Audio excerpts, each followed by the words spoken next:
A new theatrical production company is in the Bay Area and is taking on the question of who owns the rights to your life story. Circle in the Water artistic director and actor Roxanne Fay joins me this morning to talk more. How are you, Roxanne? I'm well, thank you very much. Well, we're really excited that you are here, and I think first we need to talk about your extensive resume. People may be watching right now and they're like, I recognize her from some of the time she's been on stage. Can you kind of grasp your arms around what you've been able to do up to this point? Well, I grew up in the Bay Area, went to high school here and then school in Tallahassee. But I moved to New York. I was there for a while, I did a tour there, so I really didn't do a lot in New York. I ended up in ships in Hawaii. And then I moved to Chicago. I was there for 13 years.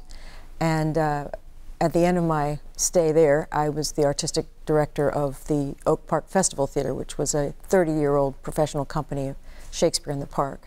And I moved back here in 2009 and started working with a brand new company that did their very first show. It's called Free Fall Theater. And now, of course, they are so well established and such an excellent company. And job site theater and a little bit with Stageworks as well. And it's been really wonderful. I've been given some great opportunities. Free Fall has used me as Nurse Ratched when we did Cuckoo's Nest, and Dr. Bruckner in the Normal Heart, which I think is one of the most challenging roles I've ever had to play. And it's been a wonderful, rich experience, but coming back to the Bay Area and seeing how the theater has evolved and really grown and thrived. Well, I think my producer today, Lisa, put it best when she said, if you're on stage, you're probably going to get a Best of the Bay award because you are always recognized for your roles. But these days, you've decided to create your own company. Explain why. Well, I suddenly woke up one morning and realized that I was an actress of a certain age.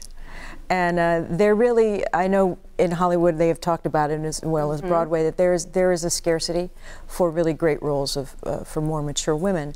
And that can be true. I have been blessed, by Free Fall, by Job Site, to either go in a completely different direction, cast me as Touchstone in As You Like It, or realize that, it makes sense to sometimes have this character maybe not be 20 years old.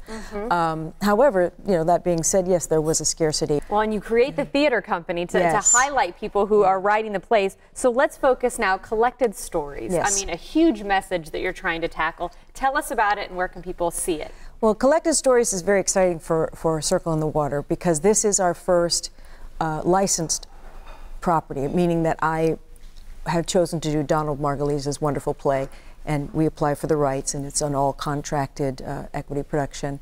And it's the story of a successful writer, professor, who takes on a young student as a protege. They become, over the years, very close friends in a sort of mother-daughter relationship.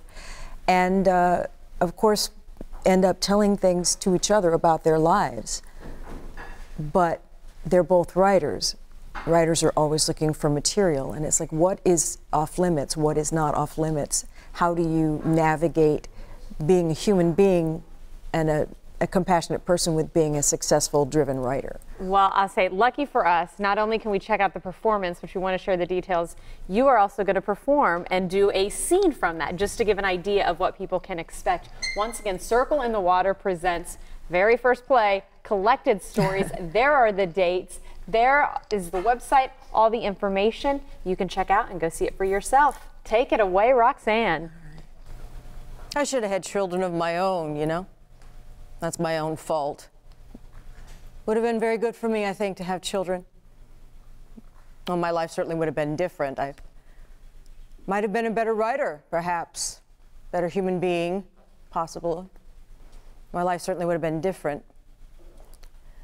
But instead, I spent many, many years, too many years, nurturing other people's gifted children. And every first day of every class that I ever taught, 32 years, 32 first days, I would scan the faces and I would try to predict who out there would one day astonish me, who would dazzle me with their promise. Who would it be this year? I've had a succession of chosen daughters over the years, mostly daughters. a few sons, but none that I loved as much as you. And I can't talk to you anymore. Go home, Lisa.